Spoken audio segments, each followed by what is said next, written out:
북한이 또 오물풍선 도발에 나선 가운데 결국 우리 군이 가장 강력한 대북 심리전 수단인 대북 확성기 방송을 가동을 했습니다. 그 내용을 좀 자세하게 알아보겠습니다. 최재훈 기자. 네, 21일이죠. 연이은 오물풍선 살포에 대응해서 우리 군이 전방의 모든 전선에서 대북 확성기 방송을 틀었습니다. 합참은 오후 1시부로 대북 확성기 방송을 전 전선에서 전면적으로 시행할 것이다. 이렇게 공개적으로 밝히기도 했는데요. 북한의 오물풍선 살포는 올해만 벌써 9제입니다. 군은 이후에 서부, 중부, 동부 전선에 배치된 고정식 확성기를 전선별로 또 릴레이식으로 돌려가면서 방송을 해왔는데 21일 오후 1시를 기점으로 부터는 전방 지역의 모든 전선에서 확성기를 동시에 가동하는 방식으로 전환을 시켰고요. 고정식 외에도 이동식 확성기도 일부 운영을 하고 있는 걸로 알려지고 있습니다. 이 합참은 집중호우로 인해서 우리 국민뿐만 아니라 북한 주민들에게도 심대한 피해가 있는 상황에서도 북한군은 저급하고 치졸한 행위를 반복하고 있다. 이렇게 비판하면서 북한군이 자행하는 전선 지역에서의 긴장 고조 행위, 북한군의 치명적인 대가로 돌아갈 수 있다. 이런 경고까지도 남겼습니다. 네. 자, 우리 군이 북한의 오물풍선 도발에 지체 없이 대북 확성기 방송을 틀었는데요. 여러분 궁금하시죠? 실제 어떤 내용의 방송을 하고 있을까요? 들어보시겠습니다. 최근 다수의 북한 외교관이 북한을 탈출하고 있습니다. 넥타이맨 꽃제비로 북한 정권을 위한 자금 상납으로 노예와 같은 생활을 했고 이번에는 북한 이탈 주민 최초로 법무사가 된 김옥순 씨의 사연을 전해주신다고요? 네, 지금 방금 들으신 그런 내용들이 이제 북쪽을 향해서 방송이 되고 있고 가장 멀리는 한 30km까지 저 방송이 도달을 한다고 합니다. 밤에 말이죠. 최 국장님, 그런데 저 방송을 듣는 북한군들이 주로 이제 저 지역에는 많을 텐데 실제로 영향이 큽니까? 그렇죠. 그 탈북한 북한 주민들 얘기를 들어보면요. 네. 이제 그 중에서는 저 휴전선 인근에 있는 병사로 근무했던 그 젊은이들도 있고요. 네. 그다음에 저게 이제 20km, 보통에 20km 가고 네. 이제 밤에는 30km까지 들린다는 거 아니겠어요? 네. 그러면 이제 그걸 들은 북한 주민들도 있어요. 예. 또 이제 그런 것들이 전파가 되기도 하고 네. 뭐 그런 식으로 해서 이제 탈북의 동기가 되고 있거든요. 그렇기 때문에 북한이 이게 이제 심리전으로서 이 확성기 방송을 굉장히 경계하고 있는 이유가 바로 저런 걸 듣는 이른바 MZ세대 뭐 이런 사람들이 그 북한에서 얘기하는 그 어떤 일종의 세뇌 네. 뭐 이런 것들이 흔들리고 있다는 거죠. 그렇다면 예. 이제 북한으로서는 굉장히 심각하다라고 생각을 해서 그동안에 이제 우리 군 입장에서는 이게 심리전 수단으로서는 가장 강력하다. 그래서 이제 오물풍선에 대한 맞대응 전략으로 지금 확성기 방송을 하고 있는 거죠. 이뿐만이 아닙니다. 접경 지역에서 지뢰 매설을 하고 있는 북한 군인들을 겨냥한 내용도 이 대북 방송에 담겨 있습니다. 들어보시겠습니다. 오물풍선 살포는 이 열악한 북한의 보건 의식과 수준을 그대로 드러냈는데요. 지뢰밭에서 전혀 가치 없는 노역에 얼마나 고생이 많으십니까?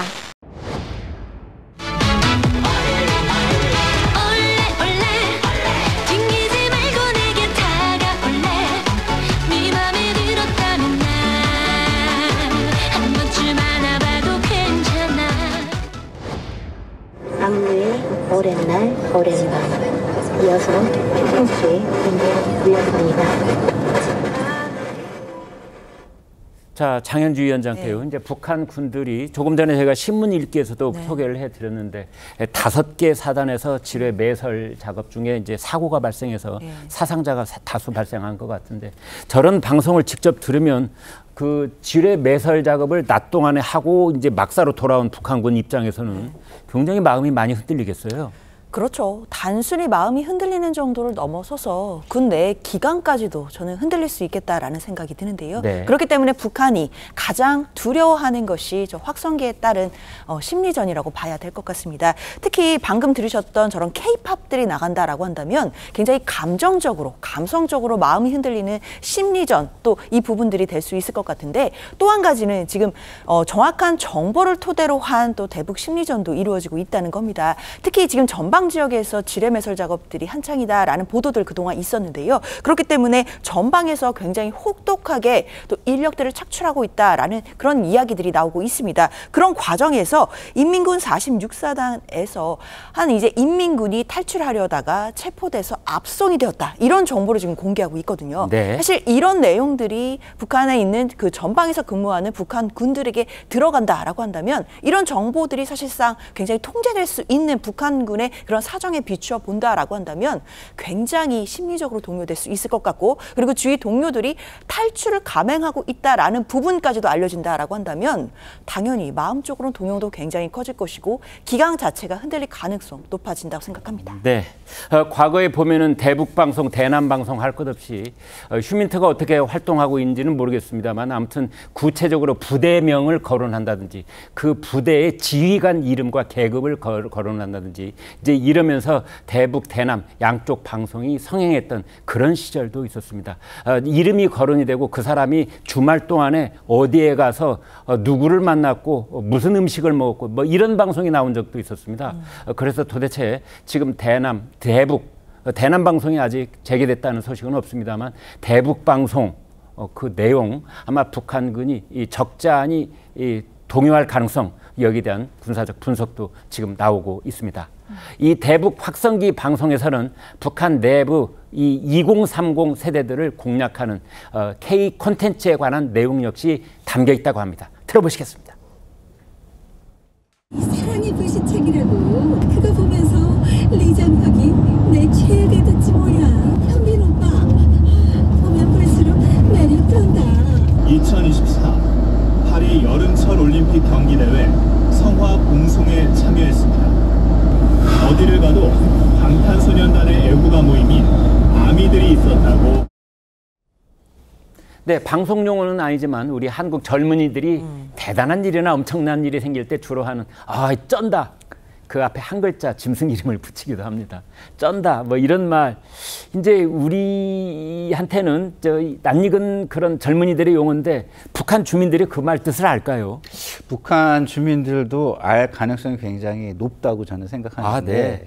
북한에서는 한국의 컨텐츠 문화를 불건전 문화로 단속을 합니다. 네. 그럼에도 불구하고 22년에 한 연구 조사에 의하면 어떻게 나와 있냐면 북한 주민이 해외 콘텐츠를 접하는 게 주 1회 하는 게 28% 정도의 주민이 한다고 하고요. 예. 그리고 이 중에 96%는 한국의 드라마나 영화, 노래를 접하는 것으로 조사가 됐습니다. 네. 그러면 이 중에 그 청년층이나 청소년층, 이 분포는 어느 정도 되느냐 이것을 발표했는데 30에서 50%가 문화를 접한다. 그렇군요. 이렇게 불건전 문화로 단속을 함에도 불구하고 네. 한국 문화의 K 콘텐츠의 그 저력은 굉장한 것이죠. 그렇다고 본다면 겉으로 드러내고 저런 말을 쓰거나 아는 척은 못하겠지만 내부적으로는 이미 굉장히 알고 있고 확산돼 있을 가능성이 높다. 이렇게 보는 게 맞을 것 같습니다.